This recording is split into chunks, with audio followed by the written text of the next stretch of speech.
Hello, everyone. I'm Carliss Chatman, and I'm your host of Getting Common. In my day job, I'm an associate professor at Washington and Lee's Law School. The topic of today's episode is surviving the bar exam, and we will be discussing some of the things that helped us to get through the bar exam. I've assembled a panel of some of my favorite attorneys, Kimber Russell and Fallon Hamilton, who will provide you with some practical advice. I'll let them introduce themselves. First, Fallon. Hello, and thank you so much for having me. My name is Fallon Hamilton. I am an attorney in Houston, Texas, as well as a writer, as well as a podcaster, and I am happy to be here to discuss the wonderful thing that is known as the bar. All right, next. Hi, my name is Kimber Russell. I'm an attorney in Chicago. I have my own firm, Vanguard Advocates, with my partner, Robert Alexander, and we do criminal defense, family law, and I also do some work in housing court. And I'm a bar exam abolitionist. And I am I formerly sold bar prep for several years. I've graded practice essays. I've coached and continue to tutor folks taking the bar exam. So I got a lot to say today. I also am a bar exam abolitionist, which is ironic given that I work for a bar prep company that I won't name. But we will get into that discussion as to why. Now, Kimber, I want to start with you to help get some of the basics out of the way for people who are either just entering law school or for people who are not lawyers at all and have no idea what we're talking about when we talk about the bar exam. So first, what is the bar exam and when do people take it? The bar exam is a necessary licensing examination that's the culmination of receiving your Juris Doctor degree. Most states require that you fully graduate from law school and have obtained a Juris Doctor degree before you're able to sit for the bar exam. Some states allow you to just, quote unquote, read the law, like what Kim Kardashian is doing without having gone to law school. And this test is offered twice annually, the end of February and at the end of July. Those are the only two times that it's offered. And in order to become a licensed attorney, virtually every jurisdiction requires that you pass this exam. And I should say that until recently, like very recently, you would have to take every single state unless you could waive in or have some sort of exceptions. Now we have the UBE, where you can get a high enough score in one state and possibly automatically be admitted to other states. But back in the good old days when I took the bar exam in 2004, when I took Texas didn't have reciprocity with other states. So if I wanted to go practice in another state before I had a certain number of years of practice, that meant I would have to do it all over again, which is just utterly ridiculous in my opinion. Now, Fallon, I would like to get into a little more nuts and bolts about some of the problems with the bar exam. And you attended Thurgood Marshall for law school. So I would love for you to tell our guests how the bar is biased, particularly against Black people and people of color, and how schools like Thurgood Marshall are kind of punished for that bias. Oh, yes. So I started school 2005 when the bar passage rate at Thurgood was not the best. Kind of everybody was like, oh my God, you're going to Thurgood, you know they don't pass the bar. That's what you hear coming through the door. Like day one, like, okay, well, you know, we got bar prep. Okay, we have this, we have that, but oh, you go to Thurgood, so it might not pan out for you. The bar exam is one of those tests where I'll say that it's a lot of mental that goes into it. You get a room full of minorities and tell them, hey, your law school is trash. You have too many Black people and too many Latinos and too many people of color at your school. So theoretically, your bar prep is going to be disastrous. They start off by telling you that basically, so not only do you come in the door with that stigma on your head, every employer in our city is complaining like, oh, well, we don't really hire from Thurgood because of the bar passage rate. Forget we have smart people at our school. Everybody that I know who graduated from my law school is a badass attorney right now, like doing it big. But when it comes to bar passage rates and just the whole idea of the bar exam, we're already just cast away into the land of the bar results are going to be bad. And my dog is crying because it's thundering. So if you hear any strange whimper, it's like he kind of knows we're talking about the bar. So that's like on point with topic, because that's kind of how I feel about it. But yeah, just systemically, like multiple choice questions, test answers, essay writing. A lot of people that come to my law school are coming from other HBCUs or other colleges who may or may not have been as prepared for like the multiple choice test or the essay writing. Not saying that they're not as smart. Some people just think differently. Some people are taught differently. So to come to a place where it's just already out there that, oh, well, you already have this one strike against you, they kind of set us up for failure off the rip. Like it's already coming out the door that people are going to stigmatize you. So yeah, I know that's like a long roundabout answer to that question, but being a Black person who did pass the bar from Thurgood, who knows several other Black people and several of other Mexican people and Asian people who passed the bar and are kicking everybody's ass in court that may or may not have passed the bar on the first time, go us. It's possible, but society, especially our legal community and the powers that be in our legal community, are very good with already telling the Thurgood students off top from day one that, oh, you're going to struggle with the bar exam just because. Well, and I would say, as someone who does bar prep and as someone who has taught at law schools ranking from 144 to 26, I don't think, like I had students at NIU who were just as smart as my students at GW or Washington Lee or William and Mary. And to just prejudge students based on where they're attending law school and to assume they're not going to pass the bar is ridiculous. I have W&L students who fail the bar every year who are super bright. I have friends who went to Yale who like took 3 times to pass a bar exam. So it has nothing to do with where you went to school. In my opinion, it has to do with like your discipline when you're studying and like how much abuse can you take? Like truly, how much abuse can you take? And do you have 6 to 8 weeks to sit down and study versus do you need to work? Which, nobody talks about the economics of the bar exam and the fact that you really cannot work while studying. And so if you are self-funded, you need to take out a bar loan that's at a ridiculously high interest rate. So, A bar loan because you may or may not have credit because you came straight from undergrad. And then don't forget to factor in that you've already been told based on your ranking that you aren't going to pass, or you probably won't, specifically because of the school you go to. So that mental aspect is a big component also. So that I feel like that's the top of the list for people who are similarly situated as myself. But that's how it was designed to be, frankly. I actually worked for a professor my 3rd year of law school, and he wanted me to figure out why are law schools set up the way that they are. And so I went into this deep dive rabbit hole, and basically the entire reason why law school exists and why the bar exam exists is racism.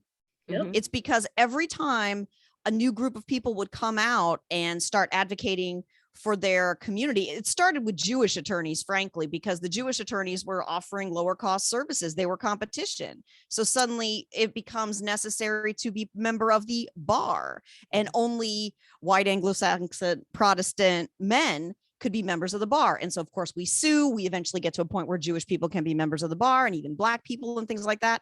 But then now we got to add other reasons. So you didn't used to need to go to college. You didn't used to need to go to law school. You didn't need to do all these things and jump through all these hoops. But even as late as I want to say it was somewhere around the 20s, the 1920s, the ABA itself was determined to remain an Anglo-Saxon organization. Black people had to sue to be a member of the bar association. They accidentally allowed 3 Black dudes in, and they were like, oh no, we got to shut this down right now. So the only reason that we have all of these gatekeeping, and that's exactly what it is. This has nothing to do with minimum competence. I know that's what the NCBE would like you to believe. It is not factually true, because the folks, and again, the ultimate irony with the NCBE, the National Conference of Bar Examiners, they're located in Wisconsin. Carliss, what's different about Wisconsin? They have diploma privilege. Yes. Yes. And is that not, in fact, what we were advocating for so hard in the beginning of the pandemic, when We did not know what was going to happen with the bar exam. March 13th, 2020, pandemic hits, everything starts shutting down. The bar exam is supposed to happen in July. What do? What's the plan? Some states jumped in, like Washington State, Oregon, I believe. There were a couple states that immediately were like, we're going to go for diploma privilege. And this was not just due to the states themselves. There was amazing. I still to this day cannot tell you how impressed I am with the fact that so many brand new JDs grouped together, advocated for themselves, and were literally petitioning state Supreme Courts to get diploma privilege. It was insane what was happening. I'm sure a lot of us here like listened in to the because in Texas there were open hearings, California, Florida, all over the place, New York, where people were just petitioning and making pleas like, please, we need diploma privilege now. And fell on deaf ears. And largely that's because there is a business aspect to the bar exam, which cannot be denied. There are too many businesses now that rely on having this regime, not to mention the National Conference of Bar Examiners, that are the creators of the uniform bar exam, which virtually every state now has. Even the states that do not use a uniform bar, they use some of the components. Even California might use the MBE. So they get millions and millions and millions of dollars creating these things. All the bar prep companies, the tutoring companies, all these other agencies that are coming in. There's just too much money at stake to shut it down. Yep. And I should add that to me, the most frustrating thing about the bar exam, I practiced 11 years before I became a law professor. The things I teach in bar prep do not exist in practice, nor do they exist in law school. There are legal concepts that are just completely moot now, where I will tell students when I'm teaching it in law school classes, we're going to run through this really quickly because the only place you're ever going to see this in your life is on the bar exam. Yep. Or when I'm doing my bar prep lectures, I lecture through it a little quickly and just give out some mnemonics because it's pointless because they will never, ever use it again. There's information there's law that only exists on the bar exam. Yep. But you have to pass it and then unlearn what you learned at bar prep to then go be a good lawyer. It's frustrating. And that's why even after these years of advocating and arguing and endless white papers that various law professors and other organizations like Law School Transparency has been a big, I've been involved with those guys for a long time, just trying to advocate for changes in law schools to better prepare people for the practice of law. Because law school isn't designed to prepare you to practice. It's designed to prepare you to be a law professor, basically, if that's what you want to do. But what we're being tested on is literally stuff that would get you disbarred if you did it. Like, I am not expected to know all the rules of law off the top of my head and not be able to look up research to make sure that I know what the rules are now. If I did that, oh, I'm not going to look up the rules. I'm just going to go. I haven't checked the rule book in 20 years. I'm sure it's fine. Let me just do that. I would get disbarred immediately. It's malpractice. But we're expected to regurgitate things and learn bad law. We're learning common law principles that haven't been good for donkey's ages. We're having to also know the all these different uniform codes that some states have implemented, some states haven't, but we're supposed to know it as if this is the thing that we'll use in practice. And it's ridiculous. Again, the argument that this is to ensure minimum competence blatantly false on its face. Literally the term, the practice of law, it's alluding to us actually getting books, actually doing research. We're actually doing the work. There is never going to be an opportunity for a client to come in my office and me to spout out multiple choice answers, ever. Even the best of attorney is going to fact find. They're going to get all the information. They're going to take an intake. They're going to do all these things. None of that is on the bar exam, not even remotely.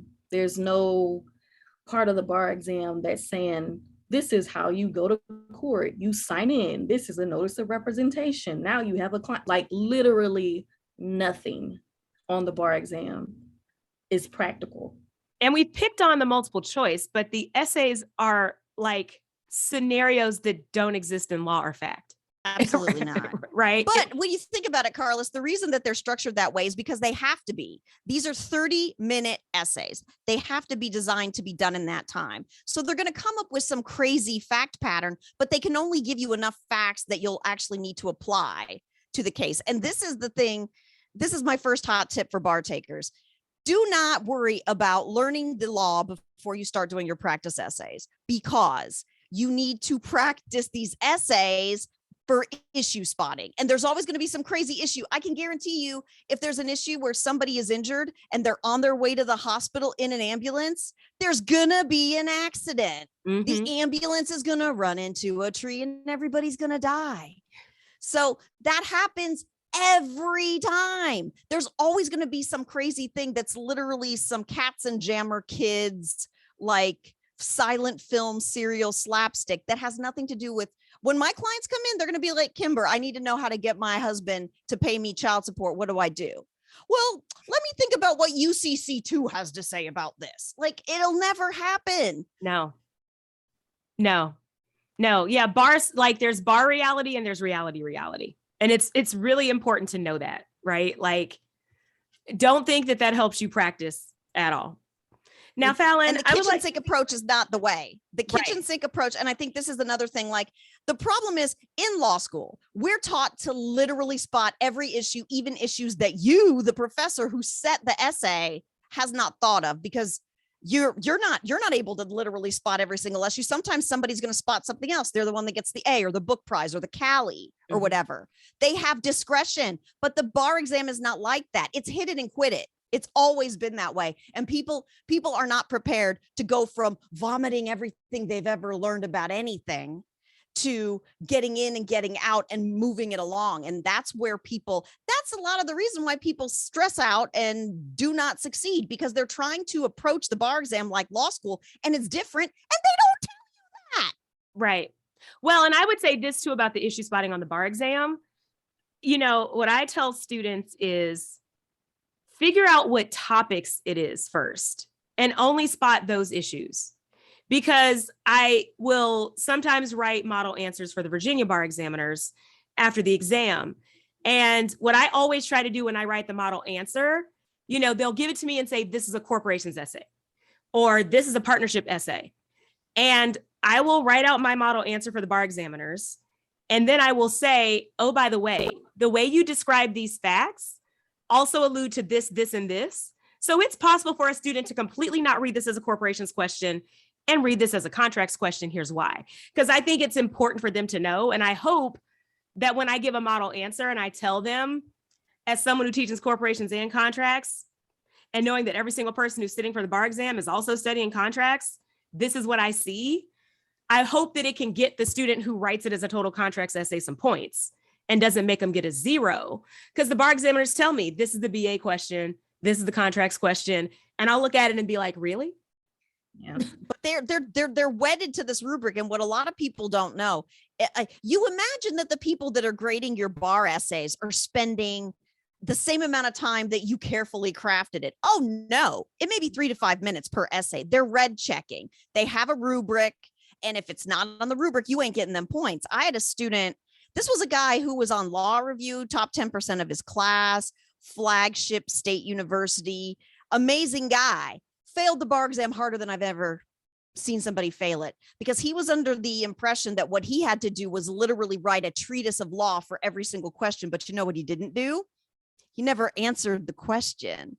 He just wrote everything he knew about Paul's graph without telling me whether or not the treehouse was a freaking attractive nuisance. And this is the trap. This is the trap. Part of the reason why bar prep courses exist is because law schools are not very good at preparing people for the bar exam, because the professors don't want to teach the bar prep classes. The classes that are the bar, the typical bar topics are first year topics, typically with evidence thrown in, but evidence isn't a required course anymore by the ABA. Corporations, not required. Certain other UCC type classes, they're not required. A lot of people don't take them because they don't want to mess up their GPAs. So if the first time you're seeing evidence is on the bar exam, you're going to have a bad time. And they don't really tell you. It's one thing to tell people, oh, your school is low ranked, you're going to have trouble. That's a total cop out. Some of the most studious, hardest working, most impressive students I've ever seen are at the low ranked schools. You know why? They are working full time. They got families to support. They got so many plates to juggle. They can do this, but they need the right tools. And we're just not giving people those tools. And then we're forcing them to go out and outsource it and pay another several $1,000s, or do like I did and be a bar prep rep so I can get it for free. I mean, that's just not feasible for many people. Now, Fallon, you know, we've talked a lot about all the drama with the bar exam, and I would love for you to tell us, when you did take the bar, you took Texas, right? And how did you study? Which bar prep program did you use? And like, what was your strategy for studying? Well, to start off, I was one of those individuals who was working and doing work study, had a little part-time job in the mall, and also had to be a PMBR rep to, you know, be able to take the course for free because, you know, money doesn't fall from trees. And as a first generation law student, like literally the first person in my family to go to law school, I didn't know that all these different things went into it, where I have classmates who came in with parents who were judges, or they were from the Valley and their parents owned 10 law firms. So they showed up the first day of law school with Barbary books, with supplement. I didn't even know what a supplement was. So it was kind of like, okay, I took the bar in July, you know, right after we graduated, still having to do the work and all these things, with the already pressure of knowing that my school was already going to be ranked terribly. And I approached it from a place of stress, from a place of fear, from a place of like really desperation. And I was not successful on the first attempt. It wasn't until my second time that I actually changed up the way that I studied. It was like, okay, let me find a backup plan, because putting all this energy on one test, like my life depends on it, like it's a life or death situation, completely mind fucked me. So when I told myself that I had other options in life, like I could do other things other than be an attorney, I didn't go to study every day as if it was a life or death situation. I didn't have the 3 jobs. I was like, okay, I'm going to dedicate this time and study. I took the bar in February and passed. But I'm like, why would I have to psych myself out and like have an approach, a nonchalant, don't care that much about it approach to actually be successful? The first time I took the bar, I missed it by 11 points. And it was literally like, I thought life was over. Like, I felt like not only am I a failure to my colleagues and everybody else, I'm like, I've let the law school down because we already have a bad rep. I've let myself down. Like, this is the first actual failure I've ever had in my entire life. So it was like complete devastation. And it took like a lot of self-work. Like, I literally had to build in time to rest, read for pleasure, talk to friends, like go out to have lunch with people, and not approach it as if it was a life or death drill sergeant technique. And I noticed that the people who didn't have to work, or the people who weren't that stressed out about finding a job because their parents had a job or their mom was a judge in whatever town, they played around. They did all these things that wouldn't necessarily look like somebody who's being successful studying, but they also had the same supplements our whole 3 years of law school. So they already had experience. They had already played around with the practice test. They had all these things from their parents or their friends or their cousins or whoever else went to law school that had already told them the cheat code. The cheat code and like the elitism and like the have and the have nots, all of that plays into it. Because if your family has a whole fleet of attorneys, they're already going to put you on game. You're already going to know coming out the door how to approach it. For first generation students, when you're already working and like struggling to even be there, it's kind of hard to just shift your mindset to be like, oh, this test is nothing. I got it. I already have the tools. I'm going to be a great attorney.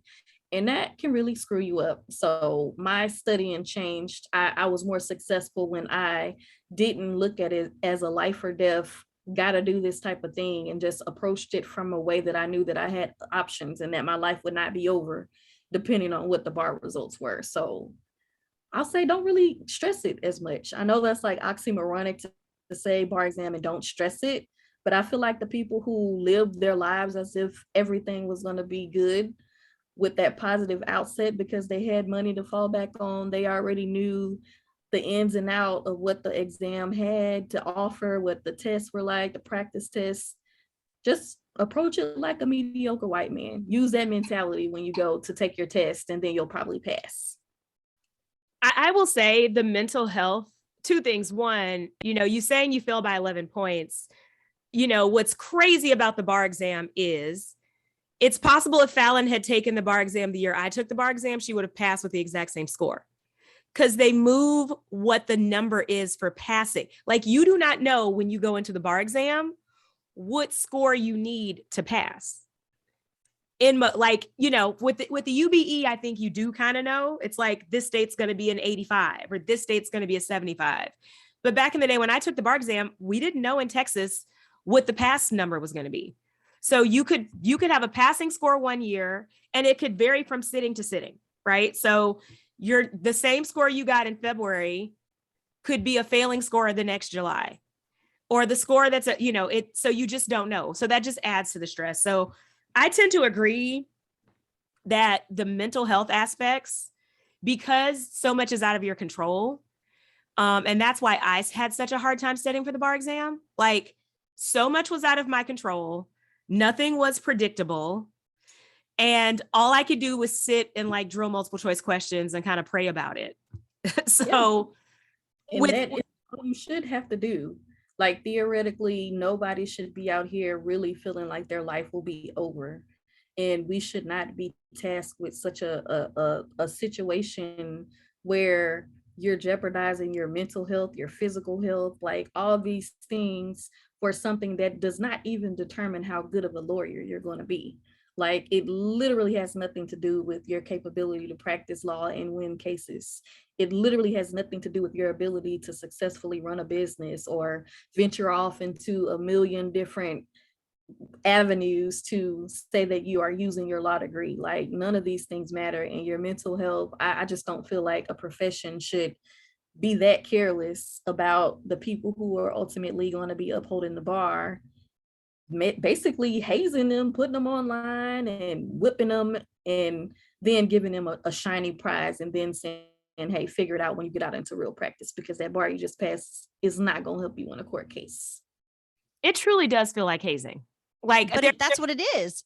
The system is designed to keep people out. It's not, if you look at, and we've talked about this a lot with respect to the bar exam abolition movement, we looked like when we were all out here advocating for diploma privilege and for other ways of licensing attorneys, because the main argument that they make is, well, how else are we going to ensure minimal competence? Like, there's no other way except for the bar exam. But then we look at Wisconsin. Wisconsin has diploma privilege, which means if you go to Marquette or University of Wisconsin, those two law schools, which I used to cover, so I've been there quite a lot when I was doing bar prep.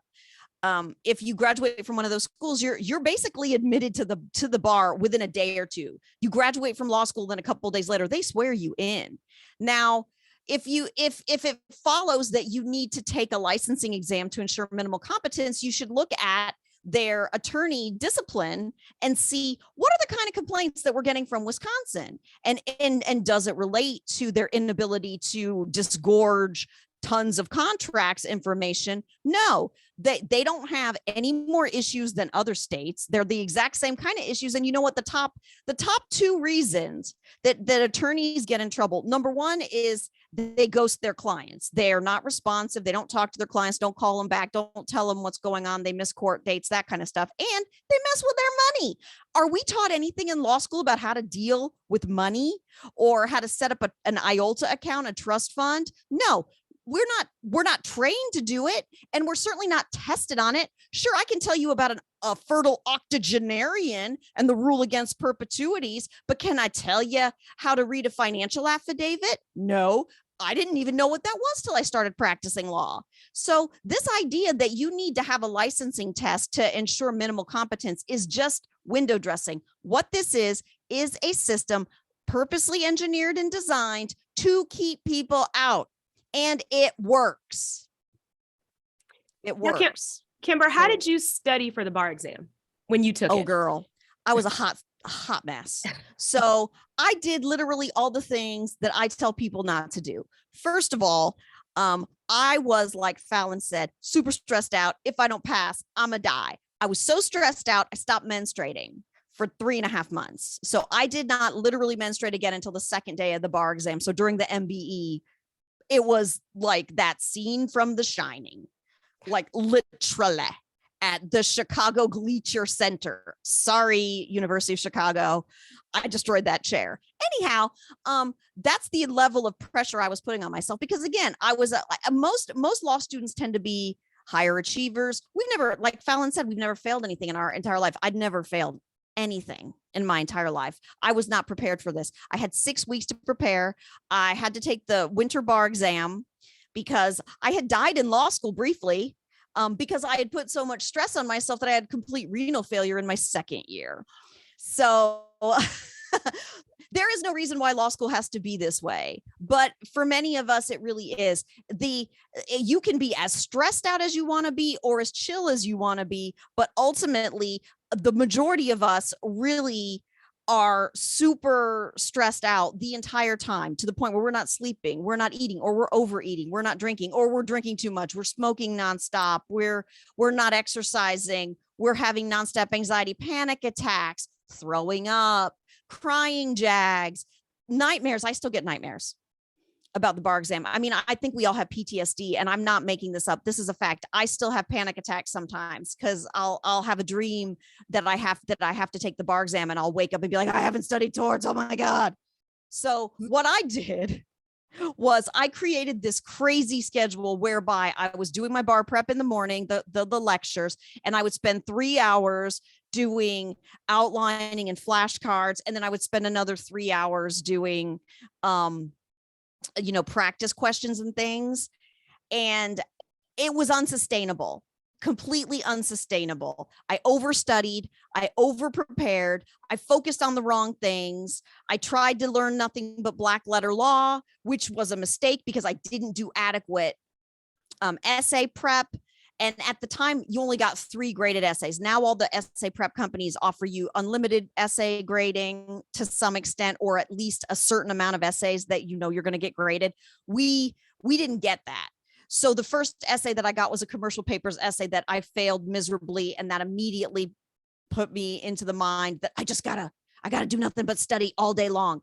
And at one point, I purchased Jolt gum, caffeinated gum. This existed at the time. I was chewing Jolt gum, drinking nonstop coffee. I was vibrating through time. The only thing that got me through was the first season, the lost season of RuPaul's Drag Race. That was literally the only thing that got me through. I almost died during the bar exam. And a couple of years later, there was a woman who went into labor during the second part of the bar exam in Chicago, right here. And then after she took the MBE, walked across the street to go have her baby. So this just tells you the physical, mental, psychological toll is far worse than anything else you will experience in the practice of law. And all of us who are not in bar prep now have been able to repress some of these memories, but Carliss and we still work with bar takers, so we never get to escape it. So it just keeps, it's nightmare season. I have bar exam nightmares the week of the bar exam every single year, because I know that my students are taking it, and I wake up in a cold sweat. I was on Klonopin because my mom took me to a therapist because she thought I was losing my mind. I could basically only eat peanut butter and jelly or grilled cheese after a while, because everything else I would basically throw up. So I got Klonopin that you put under your tongue for panic attacks and anxiety. I was popping Klonopin under my tongue during the bar exam. which if I took a Klonopin now, I'd probably fall asleep. Like that's how wound up I was and how type A I am, that I could take Klonopin all day, which anyone who's taken anti-anxiety meds, like it's strong. And that was just to get me to be able to like read words on a page.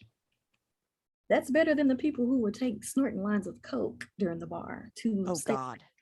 So that's real life. I mean, some people go to church. I took the bar exam. The first day was Fat Tuesday, Mardi Gras. The second day was Ash Wednesday. So a bunch of people skipped lunch, went to mass, came back. And some of the other students were making fun of them. Hey, you got some schmutz on your forehead, but they were already crying. Like these people had just come from church and they're hugging each other and crying and they've got ashes on their face. And there's like, why is this happening to us? But people throw up.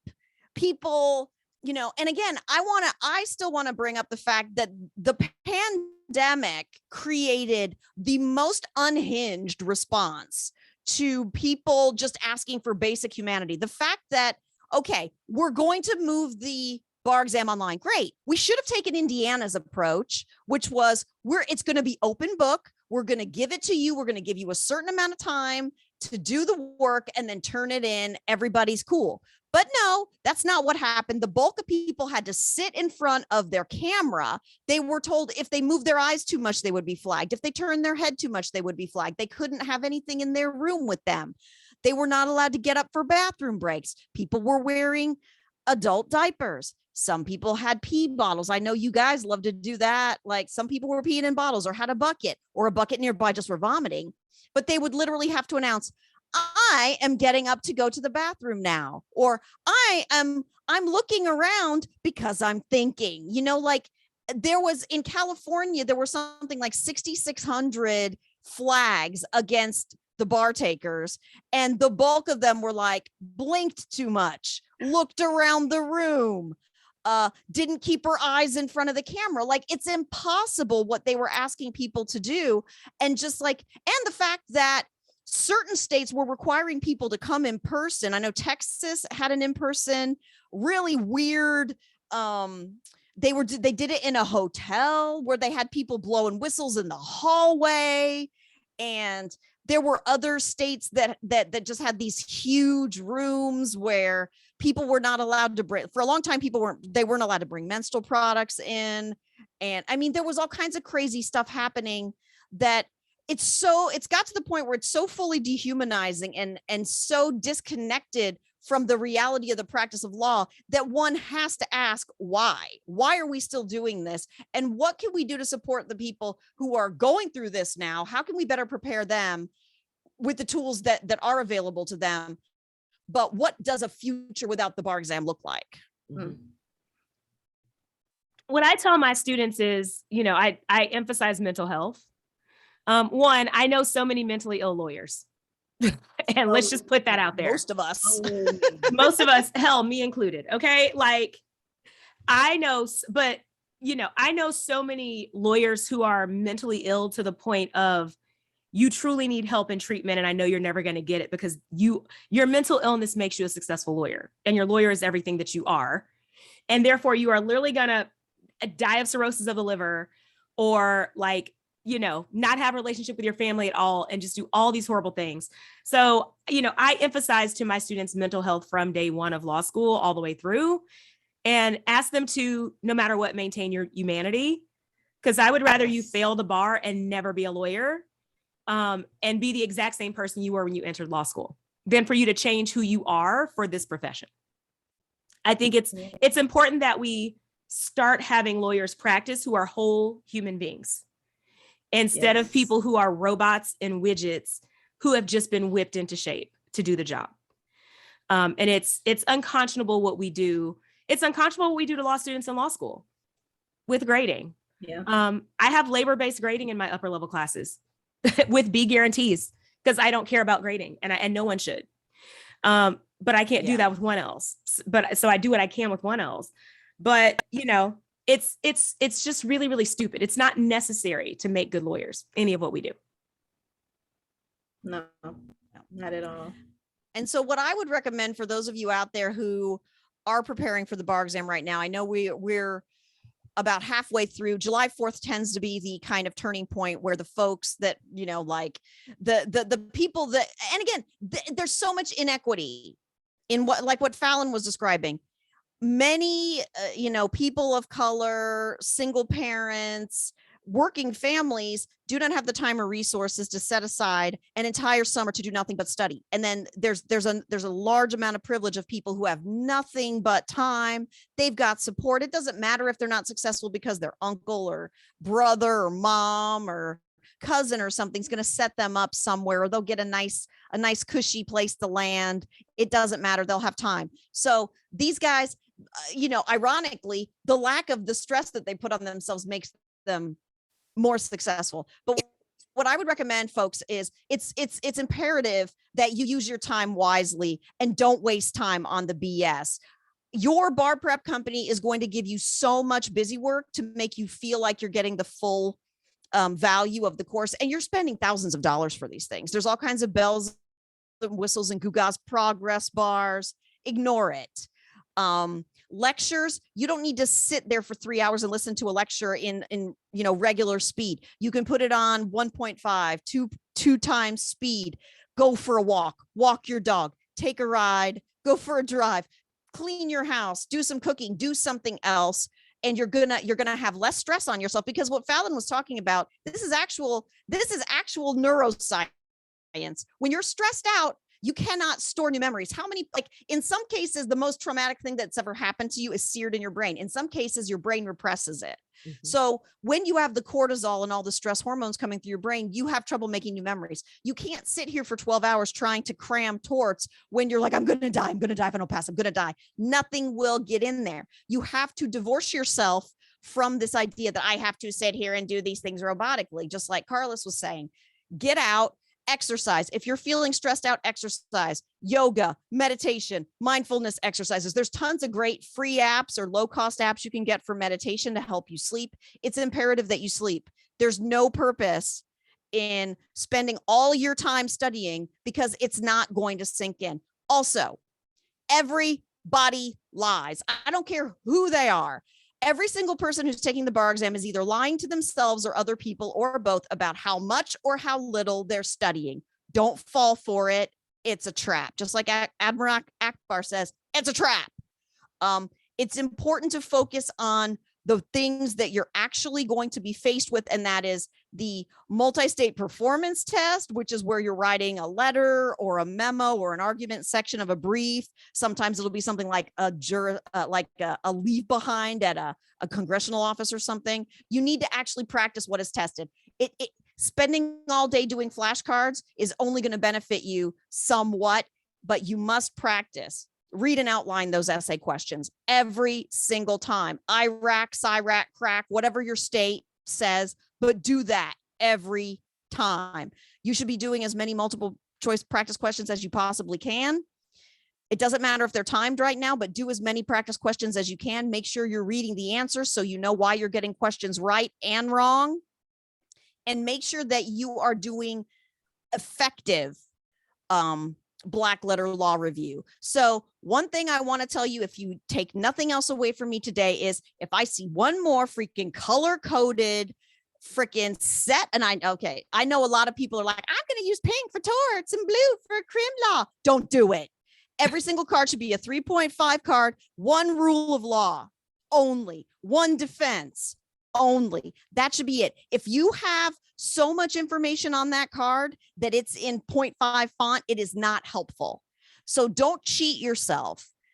Make sure that you're practicing effectively. Do quick, brief bursts of flashcard review, 5-10 minutes while you're getting a coffee, over lunch. Make sure that you're switching it up. Make sure you're getting exercise. Make sure that you're breaking the day up with adequate food, exercise, time for friends and family. Stay off social media, except for me, of course. You must follow me on @420 Attorney Chicago. Please follow me, but do not go online, especially not in Facebook groups where people taking the bar exam. All that's going to happen is you're going to go down the rabbit hole of everybody like, we're going to fail. And that is just stinking thinking. You need to visualize success. Okay.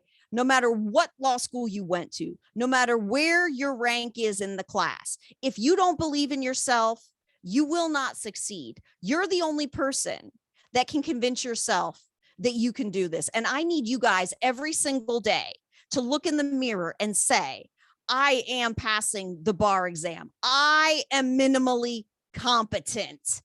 I'm going to do this. And think about yourself. Think about what your theme music is when you walk into court. Think about what your briefcases look like.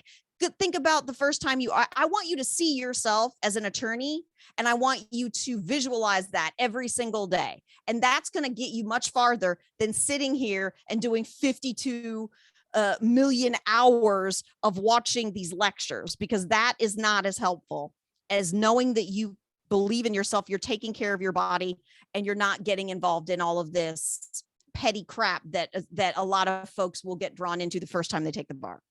Yes. Get you a playlist that will empower you. Speak life into yourself. Do not get into those conversations where everybody, oh no, here come the Thurgoods, we're gonna fail, blah, blah, blah. Don't do it. Like, it's so much mental into it. And if you truly give yourself grace, like if you don't want to study one day, don't. If you feel like all you're going to do is look at the answers, like looking at the answers to the multiple choice questions, study the answers. That helped me tremendously. But don't get caught up in the mental of it, because everybody's going to want to sit around and complain. Everybody's going to want to talk about how many essays they practice, who did this, who's working here, who's doing that. Just don't do it. Declick. Don't get caught up in the cliques of people at Barbary where everybody's all, oh, this is the smart people table and we already did this and I already started here. Like, avoid it. Find some solitude in yourself. Speak life into yourself and your study habits and your future practice of law. Like, do all of those things and just do not approach this test as if it's a matter of life and death. The bar is not going to be the benchmark of success for your legal career.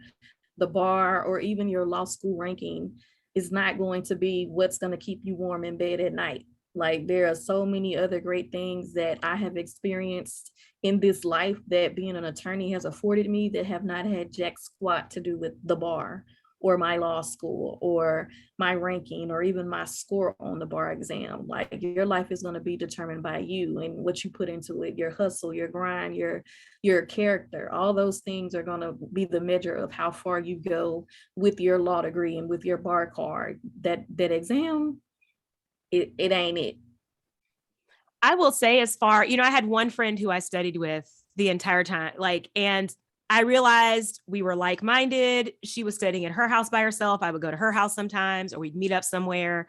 And I had to stop talking to most of my other friends during the bar exam. Like, you need to have some discernment about who you are and who you can be around and who's going to uplift you and who's going to tear you down. So my friends who were super braggy and super negative, no. Like, I saw them on that day after the bar exam was done. Mm-hmm. But the friend who was my, was like me, studied like me, we reviewed things together. Like, what I did when I took the bar exam, first of all, I cheated with some stuff. So I bought flashcards instead of making them.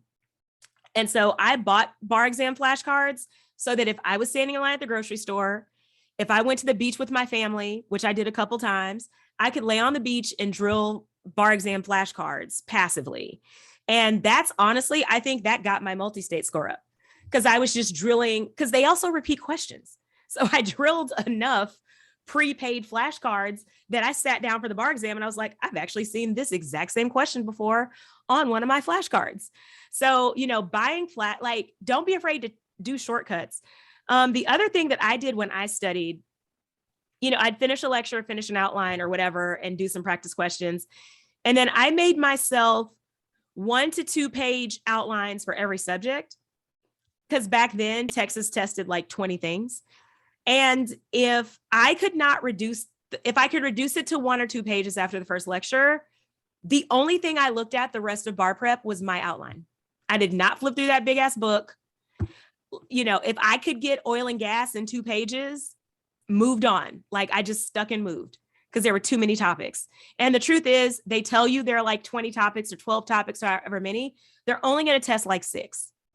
So woe is you if you have drilled hardcore down on the intricacies of trust in estates, and there is no trust in estate question, but you skipped the commercial paper, and it's a huge omnibus commercial paper essay. So just think about getting more bang for your buck and doing as many subjects as possible, as quickly as possible, instead of trying to get into the details, is all I have.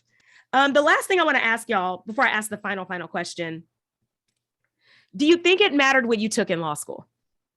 No. Not really. If I mean, outside of just those classes that they give you your 1L year just to have a little bit of familiarity to the subject matter, like the substantive courses.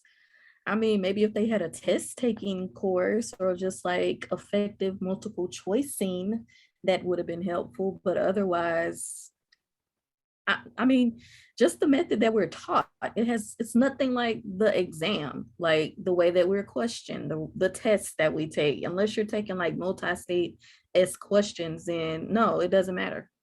Yeah, take evidence though. The one thing I would recommend is take evidence, because that is very difficult. And you know that's very likely to be tested as an essay. And you're definitely going to get questions on the MBE.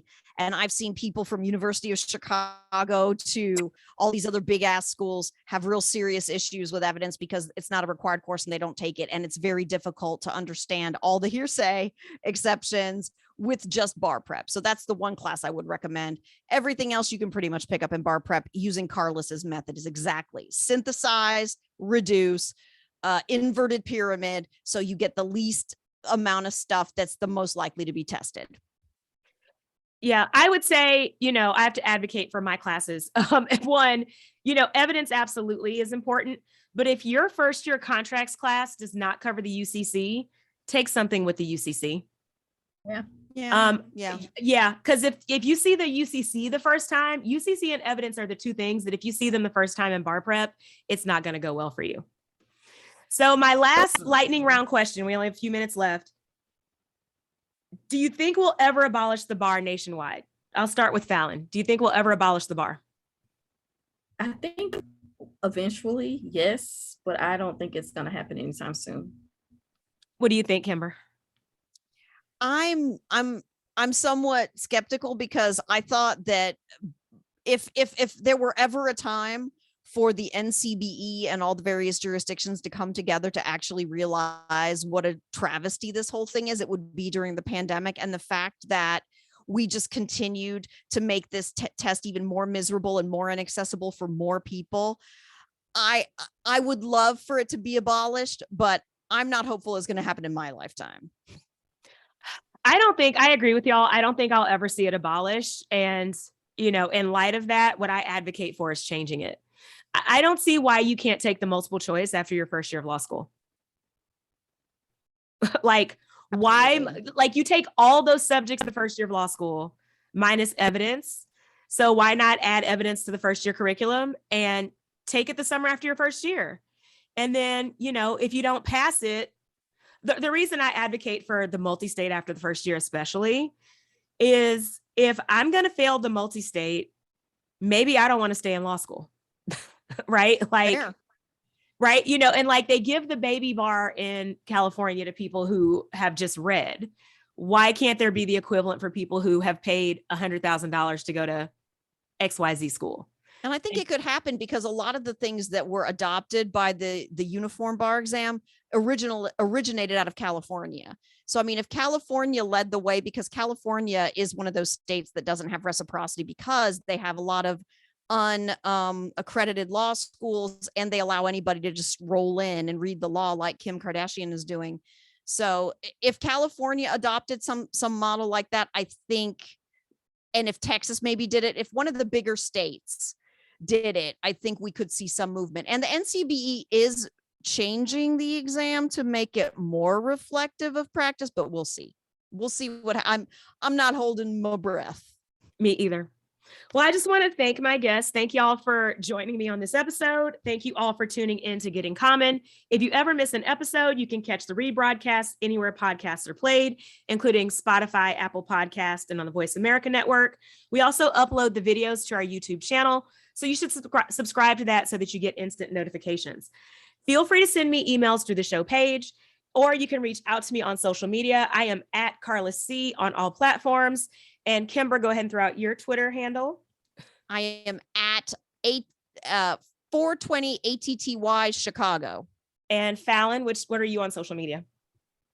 You can usually find me on Instagram at notorious_foul or on Twitter at notoriousfoul. All right. Well, thank you all so much for joining me, and thank you all for listening. Thank you. Great job. All clear.